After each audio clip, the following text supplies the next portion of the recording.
అందరికీ నమస్కారం అండి. తెలంగాణ రాష్ట్ర ప్రభుత్వ ఉద్యోగులకి సంబంధించి డిఏ బకాయిల చెల్లింపులకి నిర్ణయం ఏమిటి? దీపావళికి బకాయిల చెల్లింపులు జరిగే విధంగా ప్రభుత్వం ఏమైనా జీవో జారీ చేస్తుందా? సో, మొత్తం మీద తెలంగాణ ప్రభుత్వ ఉద్యోగులకు 5 డిఏ బకాయిలు పెండింగ్‌లో ఉన్నాయండి. ఈ 5 డిఏ బకాయిలకి సంబంధించి ప్రభుత్వ నిర్ణయం ఏమిటి? సో, ఈ వీడియోలో వీటి గురించి పూర్తి వివరాలైతే తెలుసుకుందాం. దసరా వెళ్ళిపోయింది. ఇక దీపావళి అయితే రానే వస్తుంది. ఈ దీపావళికి సంబంధించి ప్రధానంగా ప్రభుత్వ ఉద్యోగులకు డిఏ బకాయిలు చెల్లింపులు జరిగే విధంగా ప్రభుత్వం చర్యలు తీసుకుంటుందా? సో, ముందుగా వీడియోని సపోర్ట్ చేసే వారందరూ కూడా బకాయిలు జమ అవ్వాలని భావించే ప్రతి ఒక్కరు కూడా వీడియోని ఒక లైక్ చేసి మీ తోటి ఉద్యోగ మిత్రులకు వీడియోని అయితే షేర్ చేయండి. సెంట్రల్ ఎంప్లాయీస్‌కి సెంట్రల్ గవర్నమెంట్ ఇచ్చిన డిఏ పెంపుతో ప్రభుత్వ ఉద్యోగులు ఆనందంతో మునిగారు.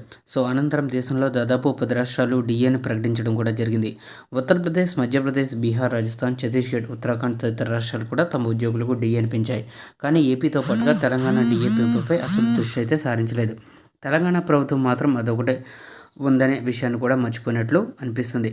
ఎందుకంటే గురువారం జరిగిన మంత్రివర్గ సమావేశంలో ఉద్యోగులకు సంబంధించి ఒక్క అంశం కూడా చర్చించలేదు.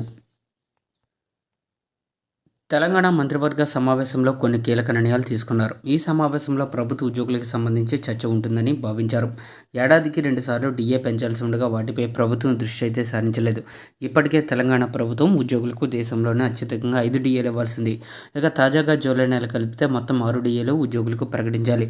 ఇక దసరా సందర్భంగా ఉద్యోగులకు డిఏ ఇస్తారని చర్చ జరగగా అలాంటి ప్రకటన అయితే ఏమీ రాలేదు. ఇప్పుడు దీపావళి పండుగ వస్తుండగా ఇప్పుడు కూడా డిఏ ఊసేలేదు. సో, దీపావళికి ముందు సమావేశమైన మంత్రివర్గం ప్రభుత్వ ఉద్యోగులకు సంబంధించి కొన్ని నిర్ణయాలు తీసుకుంటుందని ఆశించారు. డిఏ పెంపు, పీఆర్సీ ప్రకటన, భారీగా బిల్లులు చెల్లింపులు వంటి ప్రధాన డిమాండ్లు అయితే ఉన్నాయి. వీటిపై ఇప్పటికే ఉద్యోగ సంఘాలు ప్రభుత్వం దృష్టికి తీసుకువెళ్ళాయి. వాటిని నెరవేరుస్తామని ప్రకటించిన ప్రభుత్వం కమిటీల చర్చల పేరుతో కాలయాపన జరిగింది.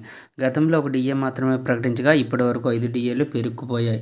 ఎన్నికలకు ముందు రేవంత్ రెడ్డి ఉద్యోగ వర్గాలకు భారీ హామీలు ఇచ్చారు. అధికారంలోకి వచ్చి 22 నెలలు దాటుతున్నా ఒక్కటంటే ఒక్క హామీ కూడా నెరవేర్చకపోవడంతో ప్రభుత్వ ఉద్యోగులు అయితే తీవ్ర ఆగ్రహంతో రగిలిపోతున్నారు. చివరికి 1వ తేదీన జీతాలు చెల్లిస్తామని చెప్పినా కూడా మాట కూడా అమలు కావడం లేదని అసంతృప్తి వ్యక్తం చేస్తున్నారు. ఇప్పుడు దీపావళికి కూడా డిఏ ప్రకటించకపోవడంతో ప్రభుత్వ ఉద్యోగులు రేవంత్ రెడ్డితో తాడో పేడో తేల్చుకునేందుకు సిద్ధమైనట్లు సమాచారం అయితే వచ్చింది. సో, ఈ విధంగా తెలంగాణ రాష్ట్రంలో డిఏల పరిస్థితి అయితే ఉందండి. మొత్తం మీద ఈ దీపావళికి కూడా డిఏ ఇచ్చేలాగా లేదు అని చెప్పేసి అంటున్నారు. సో, చూద్దామండి ప్రభుత్వం వీటికి సంబంధించి త్వరగా డిసిషన్ అయితే తీసుకోవాలి. Thanks for watching. Have a nice day.